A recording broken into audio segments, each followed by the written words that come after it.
जब तुम्हारी नजर किसी आकर्षक स्त्री पर पड़ती है तो सबसे पहले क्या हिलता है? तुम्हारी आंखें या तुम्हारा मन? सच तो यह है कि आकर्षण पाप नहीं है, यह प्रकृति है। लेकिन उस आकर्षण के पीछे भाग जाना, वही तुम्हारी परीक्षा है। कल्पना करो, तुम अकेले बैठे हो, मोबाइल की स्क्रीन पर सुंदर चेहरों की भीड़ है, दिल तेज धड़क रहा है, मन खिंचा चला जा रहा है। तभी भीतर से एक शांत आवाज आती है। क्या तुम अपने मन के मालिक हो या उसके दास? वो आवाज किसी और की नहीं, श्री कृष्ण की है। श्री कृष्ण ने कभी आकर्षण से भागने को नहीं कहा। उन्होंने कहा, इंद्रियों को नियंत्रित करो, दबाओ मत, समझो। स्त्री सुंदर है, यह सत्य है। उसका आकर्षण शक्तिशाली है, यह भी सत्य है। लेकिन तुम्हारी चेतना उससे भी अधिक शक्तिशाली है, यह सबसे बड़ा सत्य है। जब तुम सिर्फ बाहरी सौंदर्य पर अटक जाते हो तो तुम खुद को छोटा कर लेते हो। तुम अपनी ऊर्जा को केवल चाहत में खर्च कर देते हो और धीरे धीरे तुम्हारा आत्मविश्वास कम होने लगता है। कृष्ण कहते हैं, जिस चीज को तुम पाने के लिए बेचैन हो, वही चीज तुम्हें कमजोर बना देती है। आकर्षण को महसूस करो, लेकिन उसके पीछे भागो मत। सोचो, अगर कोई स्त्री सच में आकर्षक है तो वो सिर्फ शरीर से नहीं होगी।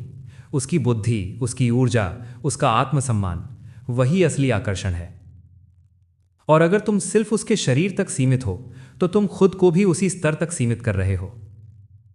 कृष्ण का मार्ग क्या है? वो कहते हैं, पहले स्वयं को इतना ऊंचा बनाओ कि तुम्हारी उपस्थिति ही आकर्षण बन जाए।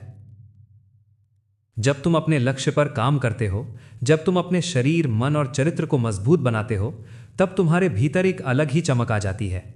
तब तुम किसी के पीछे भागते नहीं, लोग तुम्हारी ओर खींचते हैं। याद रखो, स्त्री का आकर्षण तुम्हारी परीक्षा है। वो तुम्हें गिराने नहीं आया, वो देखने आया है कि तुम कितने स्थिर हो।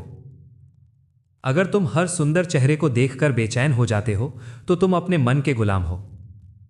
लेकिन अगर तुम मुस्कुरा कर कह सकते हो, मैं तुम्हारी सुंदरता का सम्मान करता हूं, लेकिन मैं अपने लक्ष्य से बड़ा हूं, तो तुम सच्चे योद्धा हो।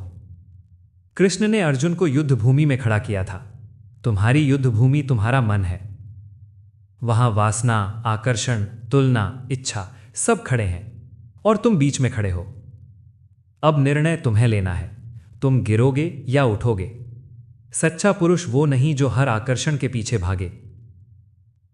सच्चा पुरुष वो है जो अपने भावनाओं को समझे, स्वीकार करे और फिर भी अपने उद्देश्य से न डिगे। अगर तुम अपनी ऊर्जा को संभालना सीख जाओ तो वही ऊर्जा तुम्हें आत्मविश्वासी बनाएगी, वही ऊर्जा तुम्हें प्रभावशाली बनाएगी, वही ऊर्जा तुम्हें ऐसा व्यक्तित्व देगी जिसके सामने सिर्फ सुंदरता नहीं बल्कि सम्मान झुकेगा। कृष्ण कहते हैं, जो स्वयं पर विजय पा लेता है वही सबसे बड़ा विजेता है। तो अगली बार जब तुम किसी आकर्षक स्त्री को देखो, अपने दिल की धड़कन को सुनो और फिर अपने लक्ष्य को याद करो। आकर्षण को प्रेरणा बनाओ, कमजोरी नहीं। सम्मान करो, लेकिन आसक्ति मत बनाओ। और याद रखो, जब तुम खुद को इतना मजबूत बना लेते हो कि कोई भी आकर्षण तुम्हें डिगा ना सके, तब तुम सिर्फ दूसरों को प्रभावित नहीं करते, तुम खुद अपने जीवन के श्री कृष्ण बन जाते हो।